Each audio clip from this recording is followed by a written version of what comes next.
Oxfordians, Earl of Oxford. And I said, again, his family line is still alive today. And they would like credit for their ancestor if he did this. Marlovians, this is complicated. If you like conspiracy theories, this is the place to go. Beginning in the late 19th century, these argue that the playwright and poet Christopher Marlowe wrote the plays, and or that Shakespeare and Marlowe collaborated. Marlowe was Cambridge educated. He was killed in a bar fight in 1593, allegedly. Marlovians believe his death was faked to allow him to escape prosecution of the Star Chamber. They believe he fled to Italy and sent play manuscripts back either through William Shakespeare or through Thomas Walsingham, Elizabeth's spy master. He traveled abroad, studied at court, studied circuit court, studied law, had access to the theater. He introduced blank verse into English. He set the standard for other playwrights after him.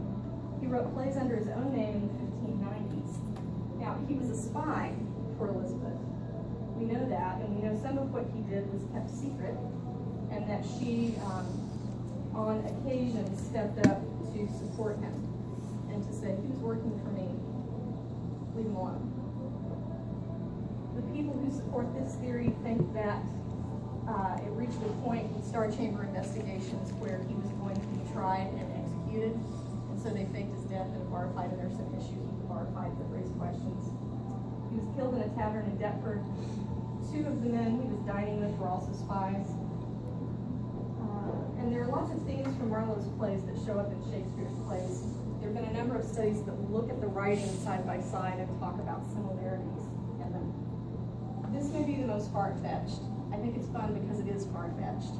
And I'd like to see a movie made about Marlowe, just Marlowe. He's fascinating. If you've seen Shakespeare in Love, you get a glimpse of Marlowe and the impact of his death immediately on the playwriting community. That's fiction, but it's based in truth, too. Everyone knew him, everyone knew his work. I might be wrong about this, wasn't he the original 007? In a way. Well... As in the 7th? Yeah. I don't think it was Marlowe, though. I just know it was some... Yeah. I've had this conversation with your dad. I think it was somebody else, and I'm trying to think. I don't think it was D. William D. John D. I don't think it was him. I would have to look that up, though. Two other possibilities. Francis Bacon, essayist, philosopher, statesman. These are all people who move in a very small circle. They knew one another.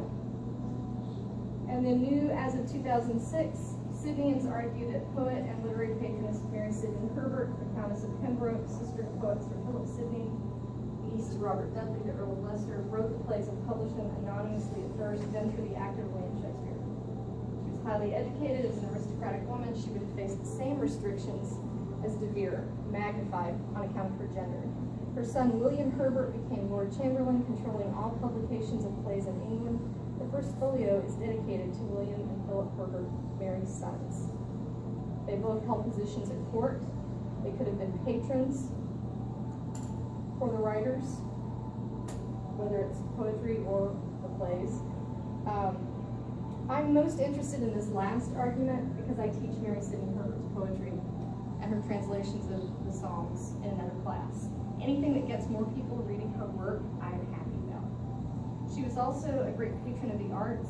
She seems to have known a number of poets writing in this period and supported them in the work that they were doing. So there's part of the woman claim, although some people have also claimed that Queen Elizabeth wrote the plays. I don't even know where they're getting that at all. She was a busy lady. When did she have time She to had write a stuff play? to